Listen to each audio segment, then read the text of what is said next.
제가 지금 말씀 주신 대로 이번에 조기 대선이 펼쳐진다면 역할을 하고 싶다라고 제가 말을 한 상황인데요. 저는 조기 대선이 있을 거라고 확신합니다. 예, 이게 윤석열 대통령께서 지금 내란이라는 이야기에 대해서 계속 지적이 나오고 있는데 이것이 구체적으로 성립하는지 여부는 더 다투어 봐야 될 것 같습니다. 왜냐하면 내란죄라는 것이 그 성립 요건이 있고 목적을 다투기 때문에 그게 나중에 형사재판 어떻게 다툴지 모르겠지만은 저는 탄핵 심판은 무리가 없을 것이다 이렇게 봅니다. 왜냐하면 탄핵이라고 하는 것은 실질적으로 대통령이 더 이상 통치할 수 있는 상황이냐 아니냐도 판단하는데 저는 이 상황에서 대통령이 다시 군통수증원자로서 그리고 권력자로서 권한을 행사하기 힘든 상황이 왔다 보기 때문에 저는 탄핵에 대한 확신이 있고요. 그런데 저는 그러면 대한민국의 리더십이 과연 왜 지금까지 실패했고 어떤 리더십을 구축해야 되느냐에 대해서는 제 생각이 좀 공유가 되어야 되지 않을까 그런 생각을 합니다. 지금 사실 저는 대한민국이 여기까지 올라온 데 있어서 관료주의가 큰 역할을 했다 봅니다. 이게 일본과 마찬가지로 그 관료들이 어느 정도 자부심을 가지고 자신들이 국가를 경영한다는 생각 속에서 어떤 정치 지도자가 들어선다 하더라도 중간 정도는 하는 분위기를 만들어 놓은 것이 아마 대한민국의 관료주의 아닐까. 이건 조선시대 때부터 우리가 다른 나라에 비해 일찍 구축했던 과거 시험 봐가지고 뽑힌 사람들이 국가를 이끌어가던 그런 어떤 틀에서 크게 벗어나지 않았다 이런 생각하는데요. 저는 이제 그 한계가 다다르고 있다라는 생각을 합니다. 지금 이제 우리 앞에 놓인 선택들이 굉장히 많은데요. 과거까지는 어지간한 선택을 한다 하더라도 심지어 윤석열 대통령이 집권한다 하더라도 관료들이 재정이나 이런 정책을 통제하면서 거기에 있어서 진폭이 좀 덜했다면은 트럼프 시대를 맞이해가지고 이제는 우리의 선택에 따라가지고 엄청난 진폭이 발생할 수밖에 없다라는 생각을 하게 됩니다. 그리고 저는 생산성이나 이런 부분에 있어서도 앞으로 큰 변화가 이제 있을 거라고. 생산성이나 이런 부분에 있어서도 우리가 큰 챌린지를 맞아들이게 될 거라 생각하는데요. 그런 부분에서 오늘 좀 말씀을 좀 드리고자 합니다. 저는 이거 한 가지 말씀드릴게요. 저는 보수주의자입니다. 예, 보수주의자인 이유는 저는 보수의 과거의 업적이나 성과에 기대기보다는 적어도 대한민국이 가야 될 지향점이 좀 더 자유를 지향하고 그리고 개인의 권리와 그리고 또 이런 결국 공동체를 중시하는 이런 문화 속에서 국가가 성장했으면 하는 바람이 있기 때문에 전 자유민주주의 그리고 보수주의를 숭상하는 편입니다. 그런데 이것이 실제 대한민국에서 어떻게 구현되었는지를 살펴보면은 좀 한숨이 나오는 지점이 있습니다. 제가 2011년에 이제 정치에 들어왔습니다. 그래서 2012년에 박근혜 대통령 비대위와 그 다음에 대통령 선거를 거쳐가지고 제가 이름을 알리기 시작했는데요. 사실 저는 굉장히 억울합니다. 대한민국에서 보수가 주류이던 시절을 벗어나가지고 이제는 비주류로 넘어가는 시기에 제가 정치에 입문했기 때문에 저는 다른 사람보다 훨씬 힘들게 정치하고 있습니다.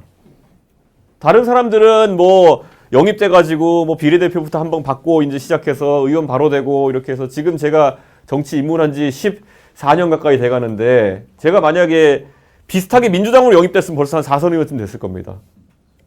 그런데 결과적으로 3번 떨어지고 1번 돼서 이제 초선 의원이 돼 있죠.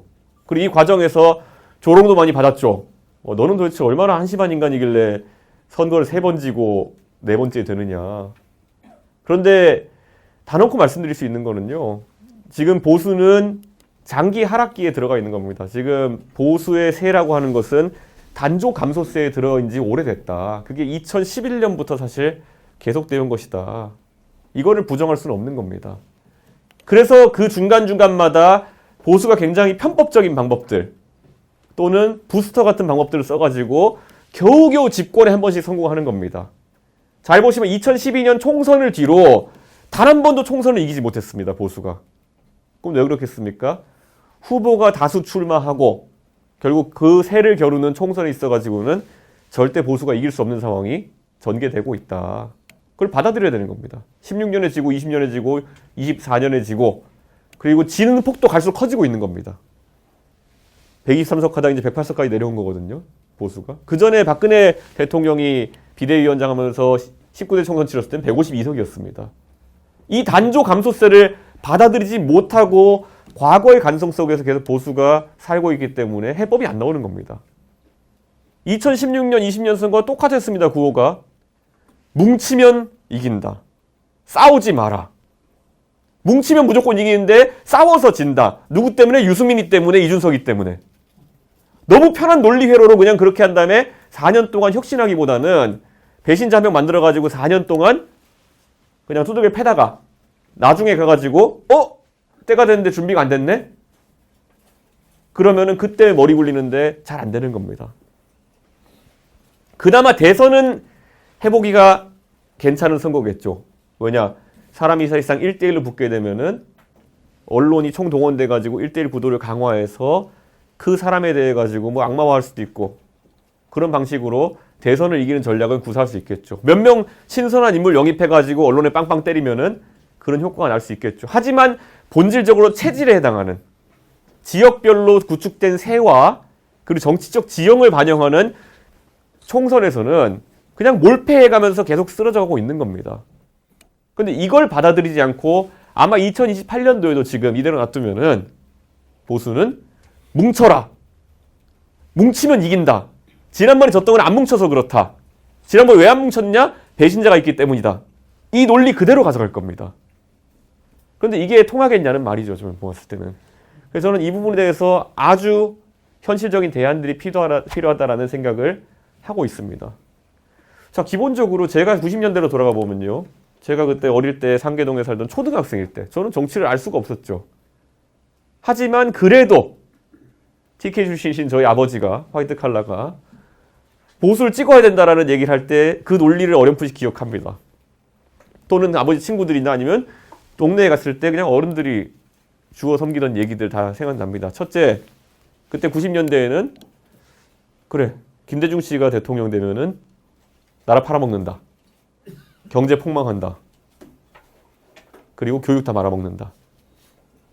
이 세 가지를 그냥 얘기하면 되는 거였습니다. 예. 김대중 대통령께서 정권 교체를 이뤄가지고 집권하시기 전까지는 이 세 가지에 대한 포비아가 실제로 보수 진영에 대해 가지고 그냥 단순 다수의 표를 주는 그런 효과를 낳았겠죠.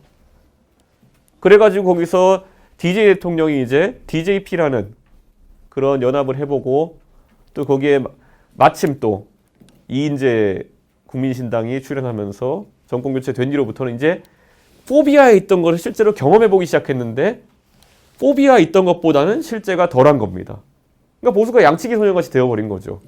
김대중 대통령이 실제로 그 집권했을 때 대북 정책의 전환이 있었고 실제 뭐 김정일 만나러 가고 그게 당연히 보수 입장에서는 마음에 안 드는 행동이었고 그것 때문에 북한하고 이제 뭐 다 퍼주는 거 아니냐 실제 그런 두려움을 갖고 있었고 하지만 그와 관계없이 나라를 완전히 팔아먹는 지경에는 이르지 않더라라는 것이 국민들한테 학습된 겁니다. 나라 팔아먹는다라고 협박해봤자 이제 안 먹힌다는 겁니다. 자, 물론 어떤 사람들은 나라 팔아먹는 과정에 있다라고 얘기할 수 있겠죠. 하지만 대중에게 팔아먹었던 포비아에 비해 가지고는 훨씬 약한 겁니다. 그리고 실제 금강선 관광 유람선이 가고 이런 이벤트적인 측면도 봤을 때는 나쁘지 않네 정도의 인식이 상당한 다수에게 생긴 겁니다. 자, 그럼 그 다음에 경제면에서 보면요. DJ가 김대중 씨가 집권하면은 경제 다 말아먹을 거다. 그런데 사실은 IMF 이후에 DJ가 집권했던 것이고 오히려 그런 시대적 상황 속에서 오히려 김대중 대통령이 강력한 구조조정을 지지하는 사람처럼 이렇게 각인이 된 것이죠. 그럼 이 상황에서 김대중 대통령이 그 IMF 극복 시기에 했던 역할 때문에라도 경제 말아먹는다라는 얘기를 곧이곧대로 다 하긴 어려워졌습니다. 그 다음에 세 번째가 교육에 대한 거거든요. 예전에 이제 전교조에 대한 포비아를 가지고 이제 계속 얘기하면서 이게 진보 교육감이나 아니면은 진보 대통령 뽑으면은 애들이 다 멍텅구리 된다. 이게 사실 하나의 또 축이었거든요. 그런데 이것도 지금은 사람들의 관념에 존재하고 있고 저도 어느 부분 그건 동의합니다. 진보 교육감이 들었을 때 학력 저하가 나타나고 경쟁력이 떨어진다 이렇게 믿지만은 반대로 그렇게 팔았던 포비아에 비해 가지고는 그렇게까지 매운맛은 아니었다는 인식을 사람들이 하는 겁니다.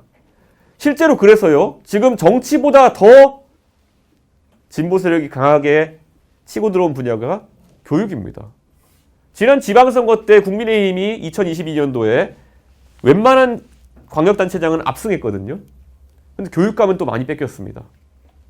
그리고 이번에 보시면은 작년에 처음으로 진보 보수 교육감이 1대1로 보궐선거에 붙었습니다. 보궐선거는 누가 봐도 고령층이 많이 투표하고 그렇기 때문에 일반적인 선거보다 더 유리한 선거입니다. 보수층에.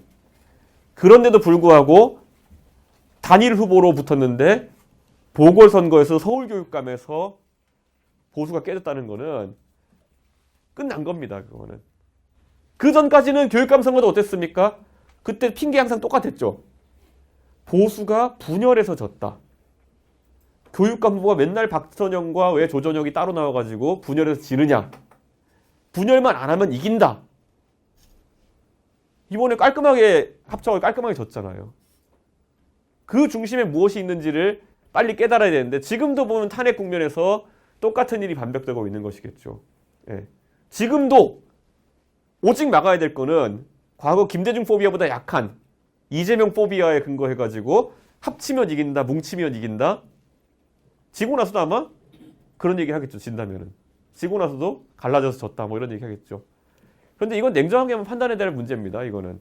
앞으로 그 보수 진영이가 대한민국에서 적어도 하나의 진영으로 기능을 하기 위해서는 더 이상 어떤 종편 평론가 따위가 주어 섬기는 수준의 전국 인식으로 지지층을 세뇌시켜서는 안 되는 겁니다. 왜냐? 인구 구조 표를 보면 바로 나옵니다. 지금. 60대, 70대 인구와 40대, 50대 인구가 비슷하다 치고 그리고 저희 이제 제가 올해 40이 되는데 만으로 40 밑으로의 인구는 적습니다. 그러면 정확히 60대, 70대와 40대, 50대가 갈라져서 서로 진영을 지지한다 하더라도 2030의 지지를 받는 쪽이 그냥 이기는 겁니다. 그게 지난 대선과 지선에서는 보수 쪽으로 많이 넘어갔던 것이고 지금은 탄핵을 겪으면서 저는 압도적으로 2030에서 몰패할 것이라고 봅니다. 이대로 하면 보수 진영이. 지금 보십시오. 그러다 보니까 단톡방, 저는 제가 국민의힘 대표를 했기 때문에요. 여러분이 상상할 수 있는 웬만한 국민의힘 단톡방에는 제가 다 강제 초대되어 있습니다. 근데 탄핵 이후로부터 아주 일관돼요. 여론조사는 100% 조작이다. 60대 남성이라고 하면은 끊어버린다. 그러니까 무조건 20대 호남 여성으로 받아라 라고 지령을 내립니다. 그래서 지금 나오는 조사, ARS RDD 조사를 보면은 윤석열 대통령의 호남 지지율이 조사에 따라 54%까지 갑니다. 이래놓고 이걸 바탕으로 또 기사를 내가지고 청년 세대가 돌아오고 있다. 그러니까 이 프레임 자체를 지금 벗어나지 못하는 겁니다. 이게 현실과 완전히 격리된 세상 속에서 이제 정치를 보고 있다는 것인데 저는 이게 제가 이 보수 진영의 비극을 계속 이야기하는 이유는 뭐냐면요. 저는 이런 국면이 계속되게 되면은 대한민국에는 일당 체제가 들어설 수밖에 없다라는 말씀을 드리는 겁니다. 바로 일본식 자민당 모델 같은 것이 등장할 수밖에 없다는 것이죠.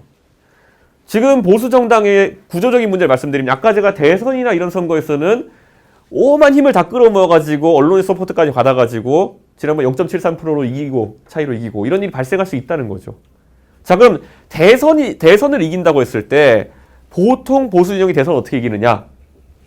한 30% 정도의 강경 보수층이 있겠죠. 거기는 가면은 무조건 가면은 이제 저도 그런 모임에 가죠 많이. 제가 뭐 가고 싶어서가 아니라 가다 보면 확률적으로 그런 모임에 많이 가죠. 근데 가면은 항상 저에게 요구하는 게 있습니다. 저는 사실 중국에 대해서 제가 뭐 좋고 싫고 얘기하기 전에 저 홍콩 민주화 시위도 제가 직접 다녀온 사람입니다. 예, 제가 제 돈 들여가지고 홍콩 민주화 시위할 때 제가 직접 참관하러 갔다 오고 그래서 중국에 저 되게 부정적으로 봅니다. 그런 면에 있어서는. 그런데 저한테 가면은 일군의 이 어르신들이 저한테 항상 강요하는 게 있습니다. 이준석 씨 유튜브에서 보니까 당신 중국 쪽이던데.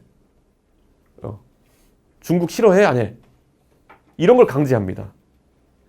제가 중국의 어떤 사상적인 면이나 이런 면에 동의하지 않는 게 대다수인데 제가 그 입으로 제가 그 말을 하게 하는 건 다른 문제입니다.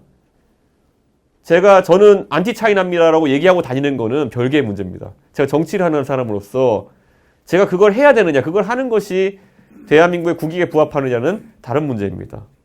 왜냐하면 중국이 그런 걸 이용해가지고 오히려 굉장히 강한 요구를 할 수 있는 거기 때문에. 그런데 그걸 하지 않으면 우선 너는 간첩이지가 되는 겁니다. 근데 이런 대화 구조 속에서 사실 젊은 정치인들은 굉장히 피곤함을 느끼는 겁니다.